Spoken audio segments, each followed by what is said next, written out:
नमस्कार दोस्तों, स्वागत है आप सभी का हमारे यूट्यूब चैनल पर।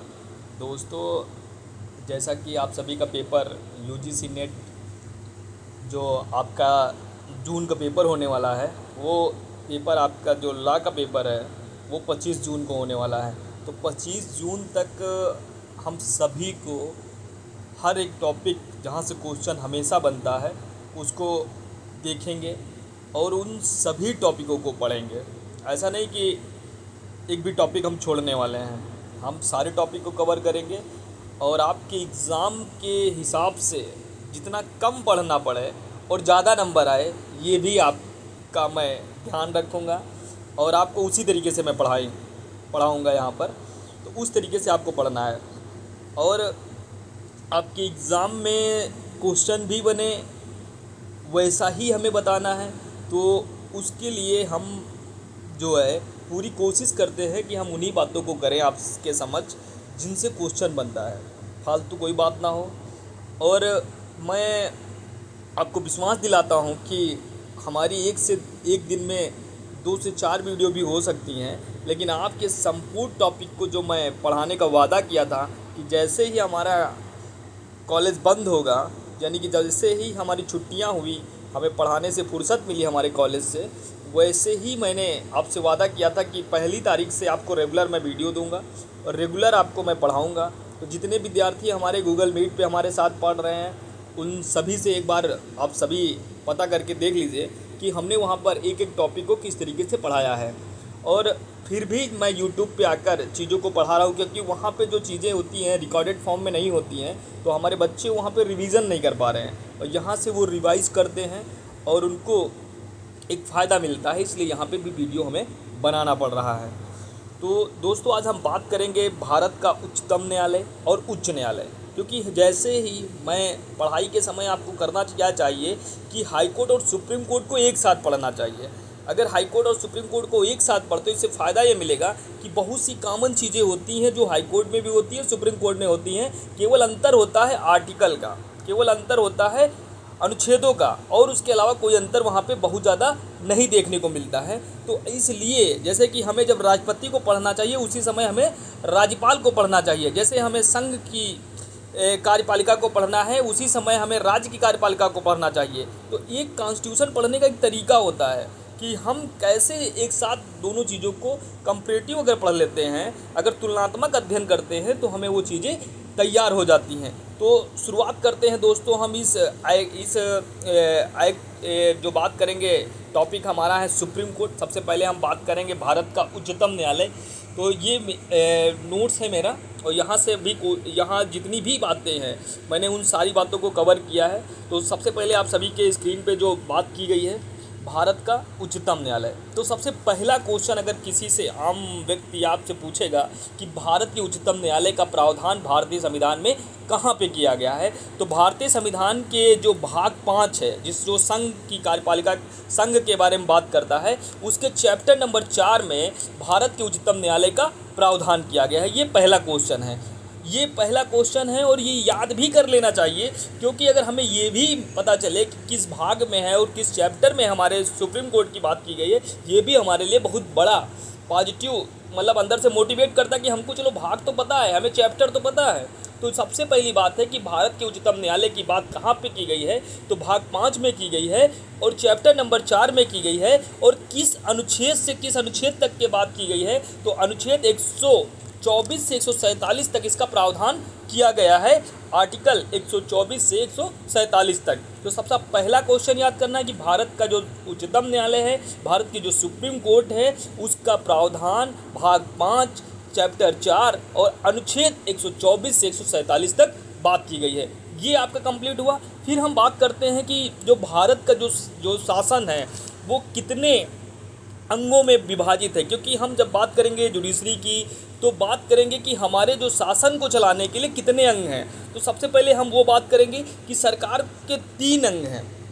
एक अंग है आपकी विधायिका जो कानून बनाता है, दूसरा अंग है आपकी कार्यपालिका जो कानून को लागू करवाता है, और तीसरा अंग है न्यायपालिका, जो विधि के अनुसार हमें न्याय प्रदान करता है। विधि के अनुसार हमें क्या करता है? न्याय प्रदान करता है। तो हम आज बात करेंगे न्यायपालिका की, जो विधि के अनुसार आपको न्याय प्रदान का काम करता है। और विधायिका, कार्यपालिका, ये जो मॉन्टेस्क्यू का रूल है, आपने पढ़ा था मॉन्टेस्क्यू का, जो फ्रांस के निवासी हैं, जिन्होंने एक नियम दिया था शक्ति पृथक्करण का सिद्धांत, कि एक संस्थान दूसरे संस्थान का कार्य न करे। तो यही नियम जो हम बात करते हैं आर्टिकल 50 में, किस में बात की गई है? आर्टिकल 50 में अक्षरशः हमारे संविधान में जो मॉन्टेस्क्यू का रूल है वो वहाँ पर दर्शाया गया है। और आर्टिकल 50 कहता है न्यायपालिका के कार्यों का कार्यपालिका के कार्यों से पृथक्करण। तो एक शासन के तीनों अंग में से एक अंग है न्यायपालिका। और न्यायपालिका को आपने देखा होगा किसी भी तरीके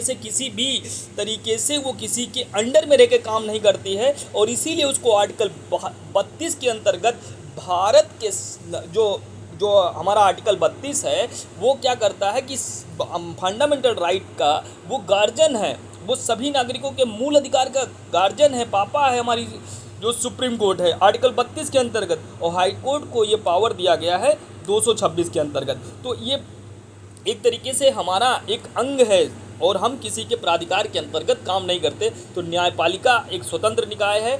और इसी को जब हम पढ़ते हैं न्यायपालिका के बारे में, जब हम फेडरलिज्म का फीचर्स पढ़ते हैं कि संघवाद कहाँ पे है, संघीय व्यवस्था किस सरकार को करेंगे, तो संघीय व्यवस्था में भी वहाँ पे बात की गई है कि हम उस देश को मानेंगे जो संघीय कानून होगा, संघीय उसका संविधान होगा, जब उस देश में स्वतंत्र न्यायपालिका होगी। और हमारे देश में स्वतंत्र न्यायपालिका है। और उसके साथ इसी को बात को बढ़ाते हुए, तो ये बात हो गई। फिर हम देखेंगे शक्ति पृथक्करण का सिद्धांत। शक्ति पृथक्करण का सिद्धांत फ्रांस के जो वहाँ के शास्त्री थे वो मॉन्टेस्क्यू ने दिया था, जिसके तहत सरकार के तीनों अंगों कार्य अलग अलग होना चाहिए, कार्य करने वाली सभी अलग अलग होना चाहिए, ये बात कही गई। फिर हम बात करेंगे कि सबसे पहले जब हम न्यायपालिका की बात करने जा रहे हैं और न्यायपालिका में सुप्रीम कोर्ट की बात करने जा रहे हैं, तो सबसे पहले हम बात करेंगे कि न्यायपालिका की परिभाषा क्या है। सबसे पहले बात हमें यही जानना है कि न्यायपालिका की परिभाषा क्या है। तो न्यायपालिका की परिभाषा के संबंध में कहा गया है कि विधि के अनुसार न्याय प्रदान करने वाली संस्थान को जो है न्यायपालिका कहा जाता है। यानी जो विधि के अनुसार हमें न्याय प्रदान करे वही संस्थान क्या होगी? न्यायपालिका होगी। और अंग्रेजों के आगमन के पश्चात 1862 ईस्वी में सर्वप्रथम 3 प्रेसिडेंसी नगरों में उच्च न्यायालय की स्थापना की गई थी। यानी कि सबसे पहले अगर उच्च न्यायालय की स्थापना, यहाँ से भी क्वेश्चन आता है कि उच्च न्यायालय की स्थापना कब की गई थी, तो अंग्रेजों के आगमन के पश्चात 1862 ईस्वी में सर्वप्रथम 3 प्रेसिडेंसी नगरों में उच्च न्यायालय की स्थापना की गई थी। पहला जो हमारा उच्च न्यायालय था वो कलकत्ता उच्च न्यायालय था। कौन सा था? कलकत्ता उच्च न्यायालय। दूसरा मद्रास था और तीसरा मुंबई था। और यहाँ पे क्वेश्चन पूछा जाता है कि इलाहाबाद हाई कोर्ट की स्थापना कब की गई, ये क्वेश्चन पूछा गया था। तो इस बात को मैंने यहाँ पे ये बिहार जुडिशरी में ऐसे क्वेश्चन बहुत बार पूछे गए हैं कि जो इलाहाबाद हाई कोर्ट की स्थापना कब किया गया है। और पिछली बार ये जो है ये क्वेश्चन हमारे एपीओ के एग्ज़ाम में भी पूछा गया था कि इलाहाबाद हाई कोर्ट की स्थापना क्योंकि यूपी जुडिशरी वाले सभी बच्चों के लिए जीएस के हिसाब से भी इस क्वेश्चन को तैयार के रखना है कि इलाहाबाद हाई कोर्ट की स्थापना कब हुई। तो 1866 में इलाहाबाद हाई कोर्ट की स्थापना हुई, लेकिन 1862 ईस्वी में सर्वप्रथम 3 प्रेसिडेंसी नगरों में उच्च न्यायालय की स्थापना हुई। एक तो कलकत्ता में, दूसरी मद्रास में और तीसरा मुंबई में। ये भी बात आपको याद रखना है। ये सारी बातें हो गई। फिर अब हम बात करेंगे आगे, जो बात करेंगे कि 1935 ईस्वी में सर्वप्रथम अंग्रेज़ों ने पूरे भारत के लिए संघीय न्यायालय की स्थापना किया था। यानी कि जो भारत शासन अधिनियम 1935 था उसके द्वारा अंग्रेज़ों ने क्या किया था?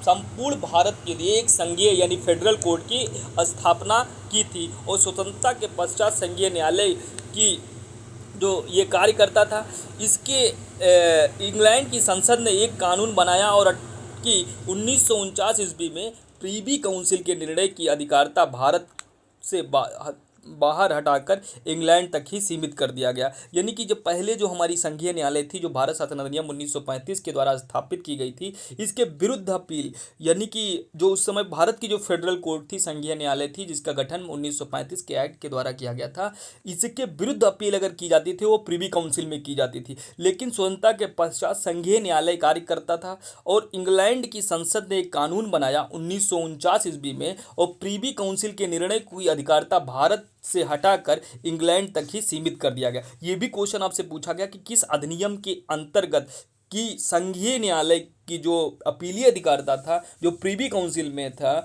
उसको हटाकर भारत तक, उसको इंग्लैंड तक ही सीमित कर दिया गया। वो 1949 ईस्वी के प्रीवी काउंसिल के द्वारा ये काम हुआ।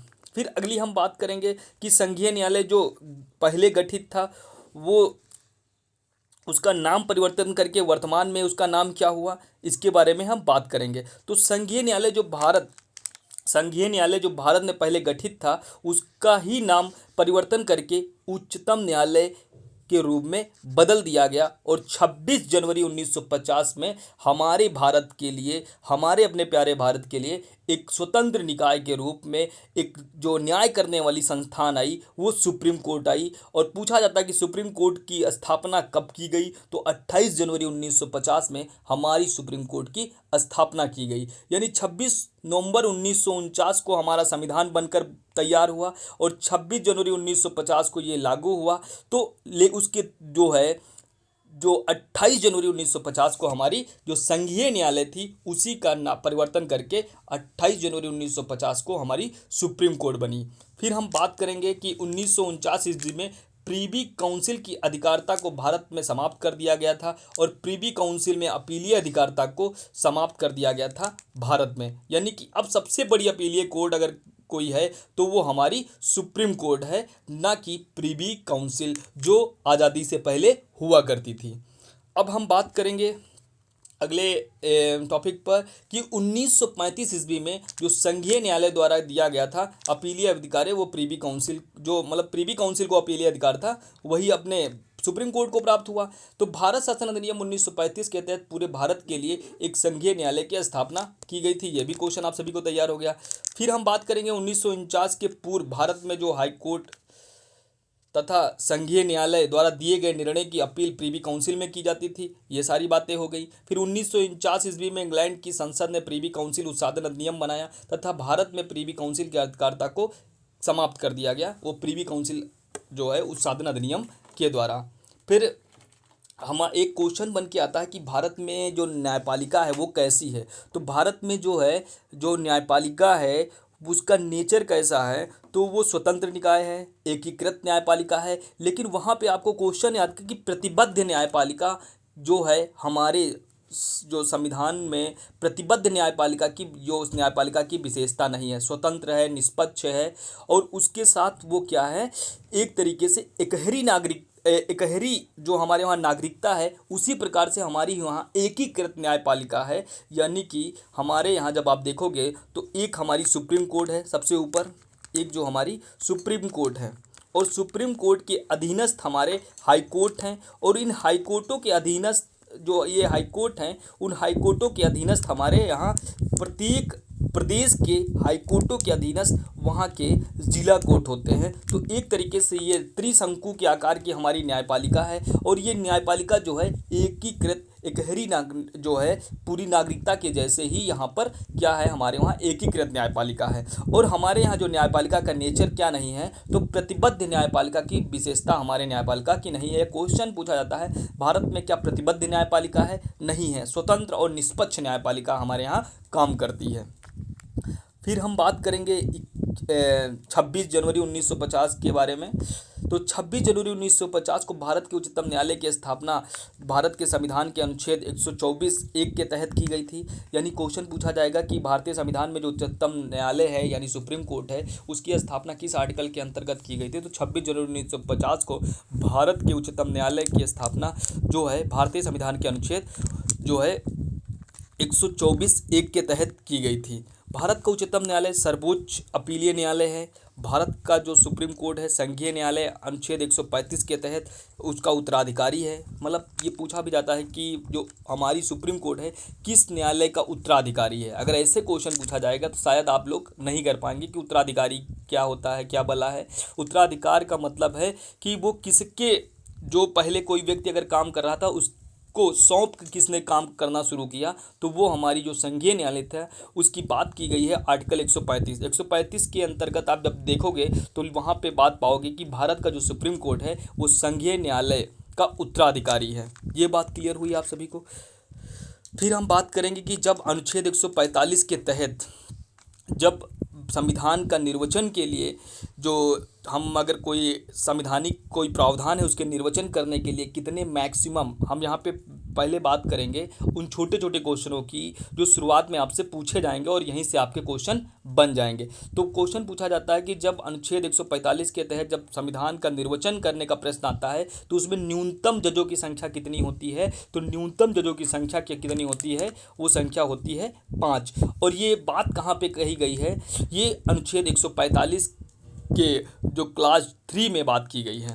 फिर बात आती है कि जब राष्ट्रपति किसी प्रावधान पर सलाह मांगता है तो कितने जजों की वहाँ पे संख्या होती है, तो सलाह के मामले में भी 5 जजों की संख्या होती है। अभी हाल ही का मामला जो है राष्ट्रपति जी ने, द्रौपदी मुर्मू जी ने क्या किया है, राष्ट्रपति जी से 14 सवाल किए हैं और वो संघ में राज्यपाल की भूमिका को लेकर बात किए हैं और उस पर सलाह मांगी है। तो जब सलाह राष्ट्रपति जी मांगते हैं तो आर्टिकल जो है 145 के तहत मांगते हैं और ये सलाह मांगते हैं सुप्रीम कोर्ट से राष्ट्रपति 143 के अंतर्गत। और ये सलाह पे कितने जजों की संख्या होगी, वो संख्या होगी 5।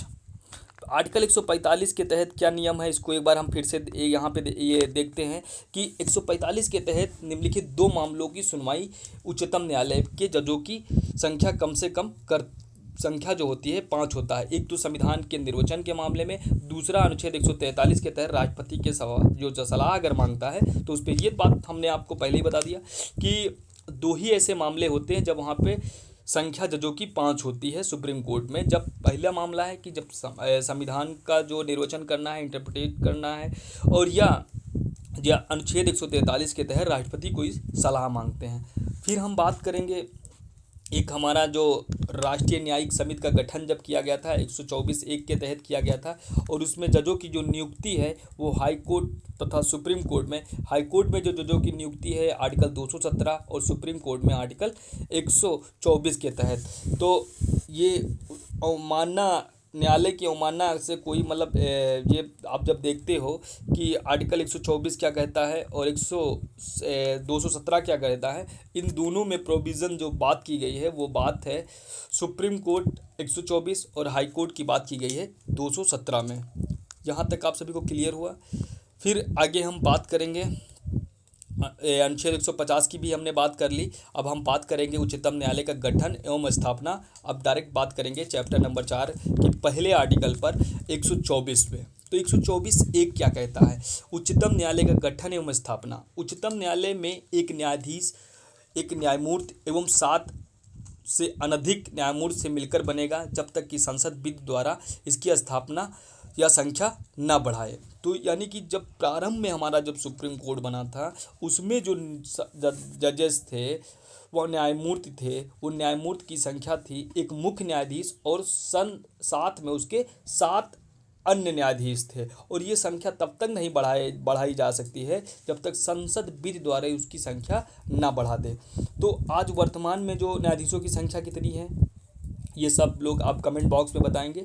और न्यायाधीशों की संख्या जो है संसद द्वारा विधि बनाकर बढ़ाई जा सकती है। ये बात हो गई कि संसद ने न्यायाधीशों की संख्या बढ़ाने हेतु उच्चतम न्यायालय जो न्यायाधीशों की संख्या अधिनियम 1956 पारित किया है, जिसमें संशोधन करके न्यायाधीशों की संख्या बढ़ाई जा सकती है। तो अभी जो प्रारंभ में आपको मैंने बताया कि एक मुख्य न्यायमूर्ति, दूसरे जो 7 अन्य न्यायाधीश होंगे, यानी कुल संख्या जो प्रारंभ में था हमारे मूल संविधान में वो 7 की बात की गई थी। लेकिन 1956 में 11 जजों की संख्या हो गई। 1960 में 14, 1977 में 18 और 1985 में जो इसकी संख्या थी वो 26 कर दी गई और 2009 में यह संख्या 31 हो गई। लेकिन 2019 ने फिर से संशोधन करके आज वर्तमान में इनकी संख्या 33 + 1 यानी 34 हो गई। ये आप सभी को क्लियर होना चाहिए। कभी कभी जैसे यूजीसी नेट में बहुत फर्जी क्वेश्चन भी पूछ लिए जाते हैं, तो अगर ये संख्या पूछी जाएगी कब कब कैसे बढ़ी, तो ये भी आप सभी को याद करना है और नोट कर लेना है। फिर अनुच्छेद 124(2) में बात क्या कही गई?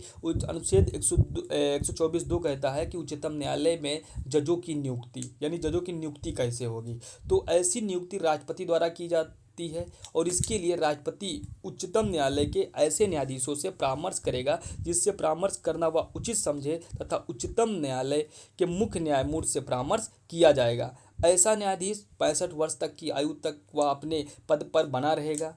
और ये बात, परंतु ये कि कोई न्यायाधीश राष्ट्रपति को संबोधित अपने हस्ताक्षर सहित लेख द्वारा अपना पद त्याग सकता है। इस मामले पर कई केस आए हैं और ये पहला केस है भारत संघ वर्सेस गोपाल चंद्र मिश्रा। भारत संघ बनाम Gopal Chandra Mishra, AIR 1978 supreme court. इस निर्णय में क्या हुआ कि त्यागपत्र प्रभावी होने के लिए तिथि से पूर्व वापस लिया जा सकता है। इस मामले में क्या कहा गया कि अगर जो न्यायाधीश ने अगर कोई त्यागपत्र दिया है, वो त्यागपत्र प्रभावी होने से पहले क्या है, वो न्यायाधीश क्या कर सकता है, वापस ले सकता है। ये बात कही गई। अगली हम बात करेंगे बी में कि किसी न्यायाधीश को खंड 4 में उपबंधित तरीके से ही पद से हटाया जा सकता है। यानी न्यायाधीश को कैसे हटाया जा सकता है, जो इसका जो 124 का 4 है उसमें बताया गया उसी तरीके से हटाया जा सकता है, अन्यथा नहीं है। तो उच्चतम न्यायालय के जजों की नियुक्ति संबंधित कुछ महत्वपूर्ण प्रमुख वाद हैं, जहां से क्वेश्चन यूजीसी नेट लगभग हमें लगता है हर साल पूछा है। अगर जून के पेपर में नहीं पूछेगा तो दिसंबर में पूछेगा, तो ये क्वेश्चन आपको याद रखना है। तो SP गुप्ता वर्सेस जो है यूनियन ऑफ इंडिया, यानी SP गुप्ता बनाम भारत संघ का केस है, जिसे जजेस ट्रांसफ़र केस के नाम से भी जाना जाता है। और ये 1982 का केस है। कब का है? 1982 का केस है। और इसमें कुल जजों की जो संख्या थी वो 7 थी और ये जो निर्णय आया था 4:3 से ये निर्णय आया था। और इसका नाम आप सभी को बता ही दिया कि न्यायाधीश हस्तांतरण मामला भी कहा जाएगा। और इस मामले में क्या होता था कि राष्ट्रपति न्यायाधीशों का परामर्श मानने के लिए बाध्य नहीं है, ये बात कही गई। इस केस में लोकहितवाद का भी जन्म हुआ था, यानी कि PIL का भी जन्म किस केस में हुआ था? SP गुप्ता बनाम भारत संघ। और ये बिहार जुडिशरी ने पूछा था कि SP गुप्ता बनाम भारत संघ के केस में मुख्य न्यायमूर्ति कौन थे? तो मुख्य न्यायमूर्ति थे PN भगवती। और PN भगवती को ही PIL का जनक भी कहा जाता है। ये भी आप सभी को तैयार करना है। फिर अगला जो केस है उच्चतम न्यायालय advocates on record association versus Bharat संघ। उच्चतम न्यायालय advocates on record association versus Bharat संघ, AIR 1900 जो है 93। वो किसका? SP गुप्ता वाला 82 का केस था। और जो एडवोकेट्स ऑन रिकॉर्ड का जो केस है ये 1993 का है। ये मैं बार बार AIR आपको क्यों बताता हूँ, क्योंकि ये UGC नेट के परीक्षा में यहीं से खेला होता है। अगर आपको खेला में सफल होना है, जैसे कि ममता दीदी ने पश्चिम बंगाल में BJP के साथ खेला करके सफल हुई है, वैसे आपको भी ये खेले में सफल होना है और GRF का सपना पूरा करना है। तो ये सारी बातें याद करना होगा। तो यहाँ पे कुल जजों की संख्या थी 9 और निर्णय आया था 7-2 से। और इस निर्णय में क्या बातें हुई उनको देखते हैं। इस निर्णय में बात हुई कि उच्चतम न्यायालय के मुख्य न्यायमूर्ति की नियुक्त वरिष्ठता क्रम के आधार पर किया जाएगा और परामर्श पूर्व एवं प्रभावी होगा तथा राष्ट्रपति उसे मानने के लिए बाध्य होंगे। यानी कि परामर्श जो भी मुख्य न्यायमूर्ति देंगे उसको मानने के लिए राष्ट्रपति बाध्य होगा और क्या होगा, वो परामर्श पूर्ण रूप से प्रभावी होगा।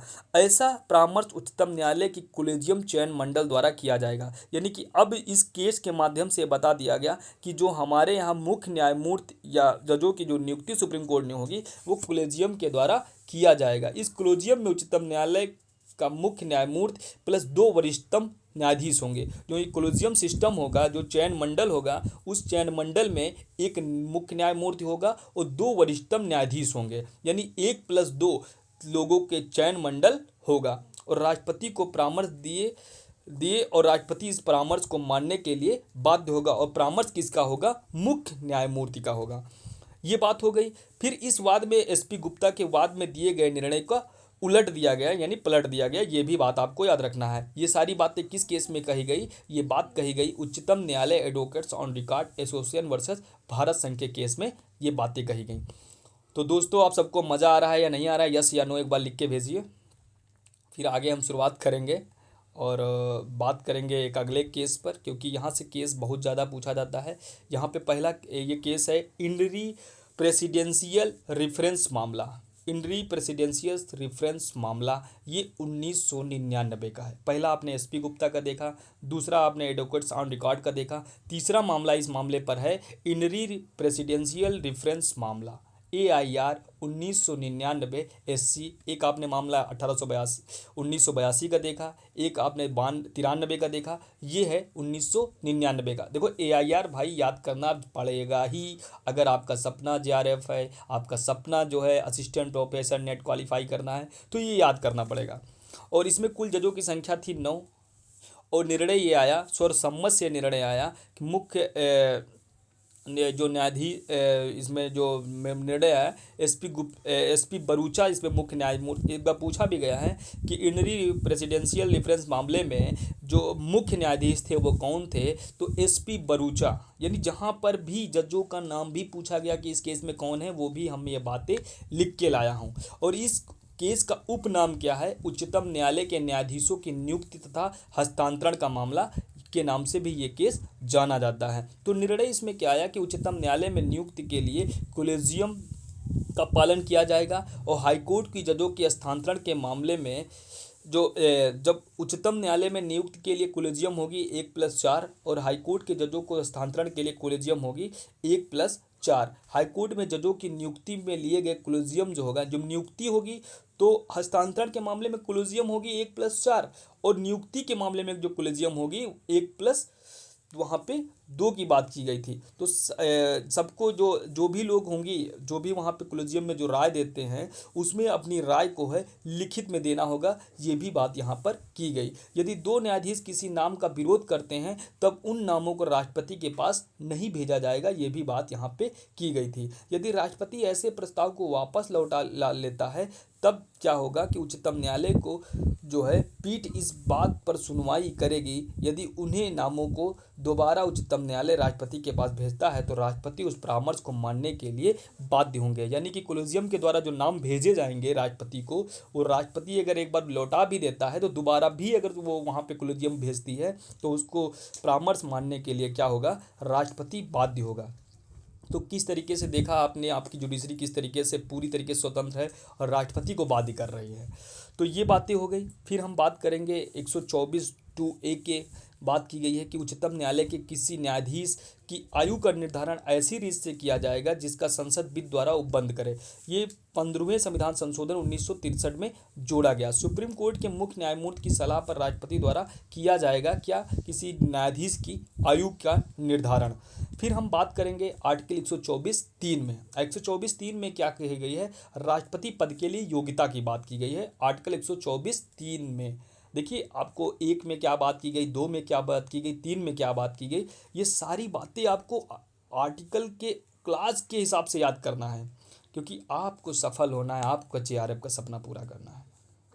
तो 124(3) में क्या बात की गई? योग्यता की बात। वह व्यक्ति भारत का नागरिक हो, पहली योग्यता है, तथा निम्नलिखित 3 शर्तों को पूरा करना अनिवार्य है। कौन सी वो शर्तें हैं? पहला शर्त है कि कम से कम 5 वर्ष तक हाईकोर्ट का लगातार जज रहा हो।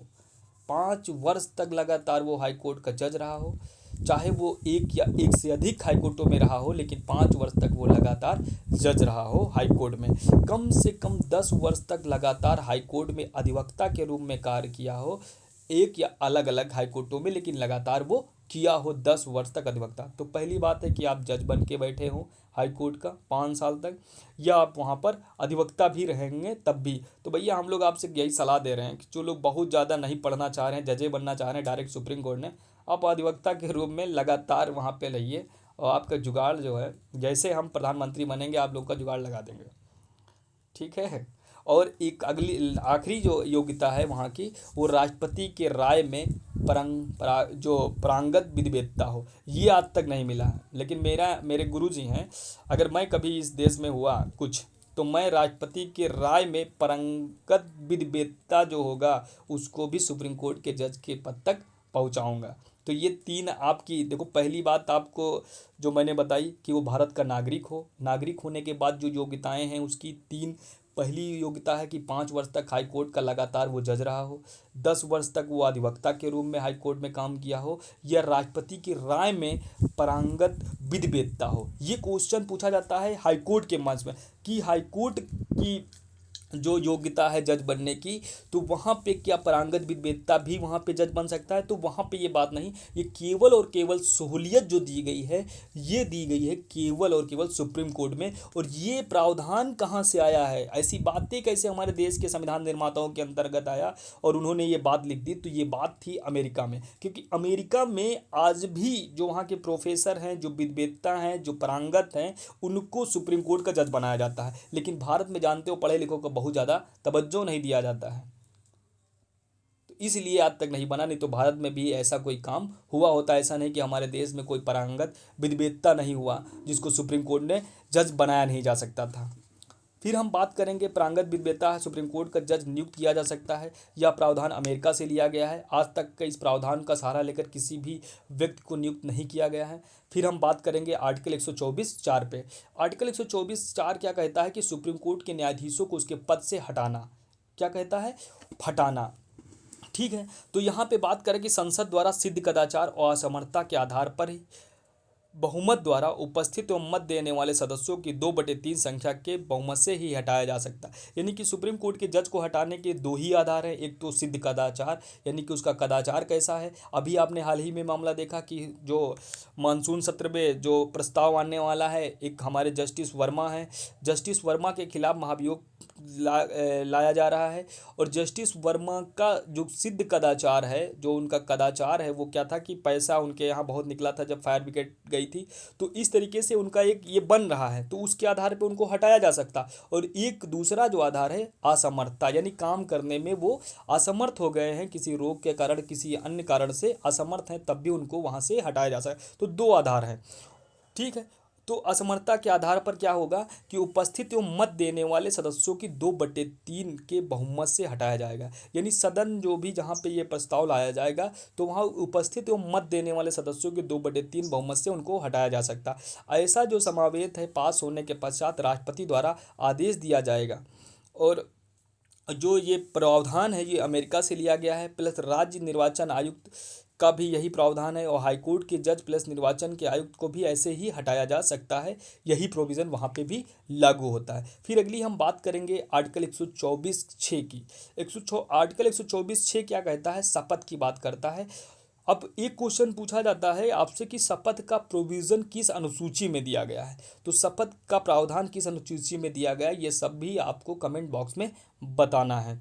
शपथ की बात जो सुप्रीम कोर्ट के जज जो शपथ लेते हैं उसकी बात 124(6) में की गई है। राष्ट्रपति या द्वारा नियुक्त कोई भी अन्य व्यक्ति दिलाएगा, ये राष्ट्रपति शपथ दिलाएगा या राष्ट्रपति के द्वारा नियुक्त कोई अन्य व्यक्ति जो है शपथ दिलाएगा। फिर आर्टिकल 124(7) में क्या कहा गया? सेवानिवृत्त होने के पश्चात ऐसा न्यायाधीश भारत के राज्य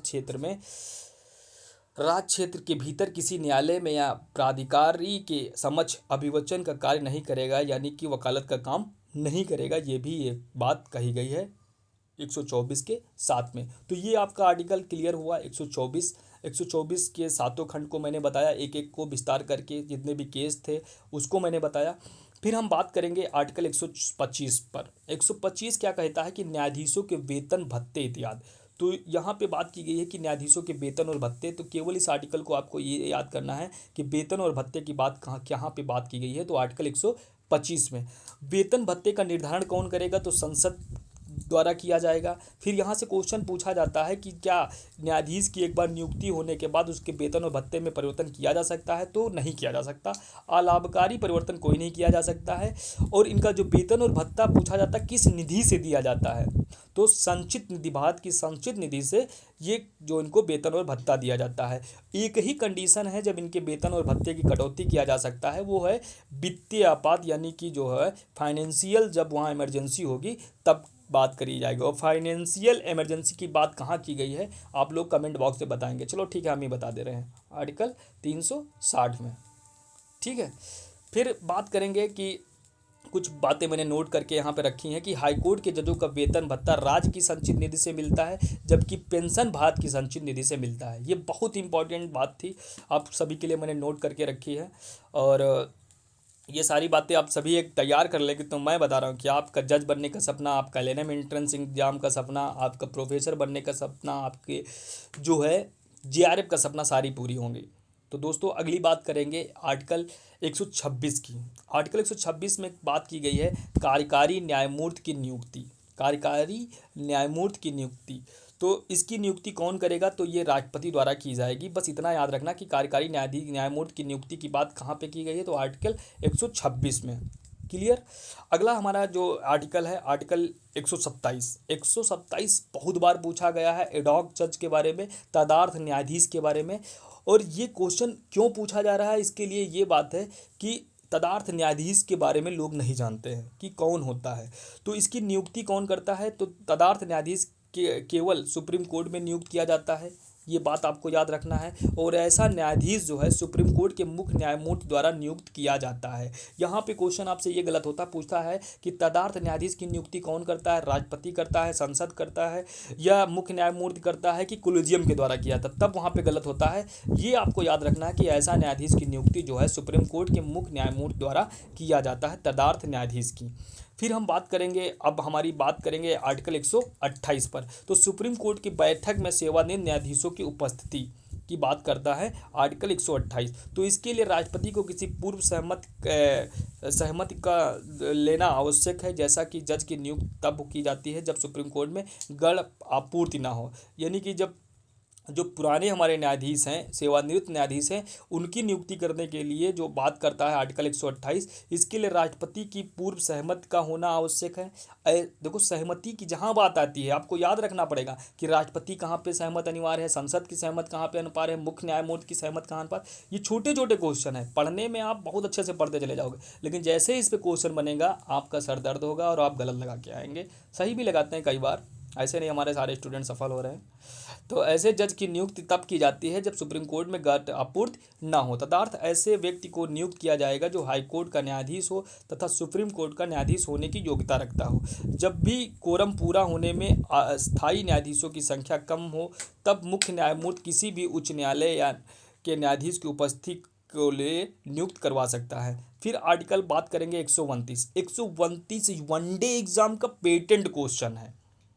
वनडे एग्जाम का पेटेंट क्वेश्चन है कि उच्चतम न्यायालय अभिलेख न्यायालय होना, यानी कि जो उच्चतम न्यायालय है वो अभिलेख यानी रिकॉर्ड कोड है। ये बात कहाँ पे की गई है, तो आर्टिकल 129 में की गई है। उच्चतम न्यायालय अभिलेख न्यायालय होगा और उसको अपने अवमानना के लिए दंडित करने की शक्ति है, और ऐसे न्यायालय की सभी शक्तियाँ इसे प्राप्त हैं। अभिलेख न्यायालय की विशेषता क्या होती है कि अभिलेख न्यायालय की कुछ विशेषताएं हैं, जैसे कि ऐसा न्यायालय के निर्णय व कार्रवाई लिखित में होंगी तथा शाश्वत स्मृति और साक्ष्य के रूप में लिए रखी जाएंगी, और इसे पूर्व निर्णय के रूप में भी पेश किया जाएगा। पूर्व निर्णय की बात कहाँ की गई थी, जब हमने विधिशास्त्र आपको पढ़ाया था, और विधिशास्त्र में विधि के स्रोत के रूप में पूर्व निर्णय के बारे में आपको बताया था। तो ये हुआ बात कि अभिलेख न्यायालय की विशेषता क्या है, कि ऐसे न्यायालय की निर्णय कार्रवाई लिखित में होगी तथा शाश्वत स्मृति और साक्ष्य के लिए रखी जाएंगी तथा इसे पूर्व निर्णय के रूप में पेश किया जाएगा। ऐसे न्यायालय को अपने अवमानना के लिए दंड देने की शक्ति प्राप्त है। और ये केस है एक दिल्ली, यहाँ से केस भी सीरियल पूछा गया है, तो दिल्ली न्यायिक सेवा संघ वर्सेस गुजरात राज्य का मामला है, जिसमें कहा गया था उच्चतम न्यायालय ने अपने अवमानना को अपने अधीनस्थ न्यायालय की अवमानना है दंडित करने की शक्ति रखता है। मतलब अपनी अवमानना के लिए और अपने अधीनस्थ न्यायालय की अगर अवमानना भी की जाएगी तब भी क्या होगा, तब भी दंड करने की शक्ति उसके पास होगी। ये बात कही गई थी दिल्ली न्यायिक सेवा संघ बनाम गुजरात राज्य के मामले में।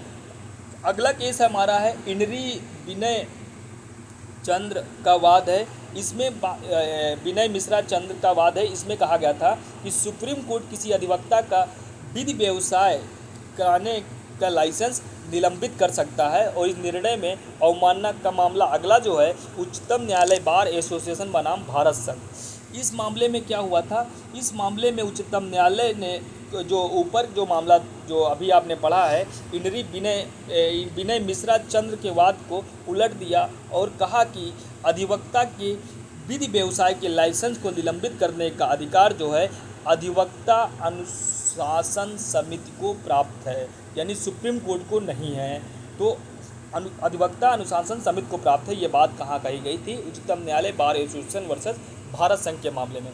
तो ये अगला हमारा जो आर्टिकल है आर्टिकल 130 जो बात करता है उच्चतम न्यायालय का स्थान, यानी उच्चतम न्यायालय का स्थान कहाँ होगा, तो सुप्रीम कोर्ट का स्थान दिल्ली में होगा, लेकिन राष्ट्रपति के अनुमोदन से अन्य स्थानों पर यह बैठक कर सकता है, जैसे कि कलकत्ता में एक बार किया था।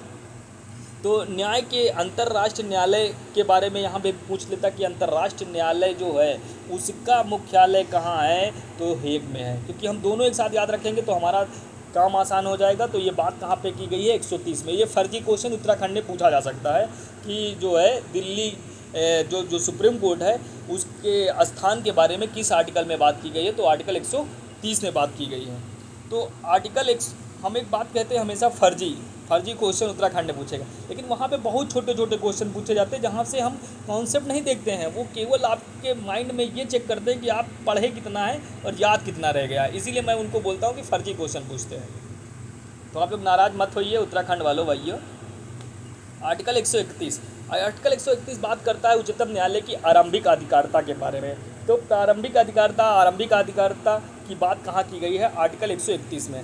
तो इसको अनन्य अधिकारिता भी कहते हैं। ऐसा मामला जिसमें सुप्रीम कोर्ट में वाद दायर किया जा सकता है या निम्नलिखित परिस्थितियां हैं। नंबर 1, भारत सरकार तथा एक या एक से अधिक राज्य के बीच अगर कोई मामला है तो उस पर सुप्रीम कोर्ट को प्रारंभिक अधिकारिता होता है और वो सुप्रीम कोर्ट में आप जाके डायरेक्ट क्या कर सकते हैं, वहाँ पे वाद दायर कर सकते हैं। दूसरा जो मामला है कि भारत सरकार तथा एक या एक से अधिक राज्य तथा दूसरी तरफ एक या एक से अधिक राज्य हों, तब भी ये मामला सुप्रीम कोर्ट की आरंभिक अधिकारिता के अंतर्गत आएगा। 2 या 2 से अधिक राज्यों के बीच अगर कोई विवाद है तो ऐसे विवाद भी विधि तथा तथ्य का कोई ऐसा प्रश्न सम्मिलित होना चाहिए जिस पर किसी विधिक अधिकार का क्या है अस्तित्व या विस्तार निर्धारित करता हो, तब भी ये सुप्रीम कोर्ट की आरंभिक अधिकारिता के अंतर्गत आएगा। तो ये आर्टिकल मैं एक बार आपको बताने की पूरी कोशिश करूँगा कि यहाँ पे बात क्या क्या की गई है। तो आप सभी अपनी बीएर निकाल लीजिए और बीएर का आर्टिकल जो है 131 निकाल लीजिए, जो बात करता है उच्चतम न्यायालय की आरंभिक अधिकारिता।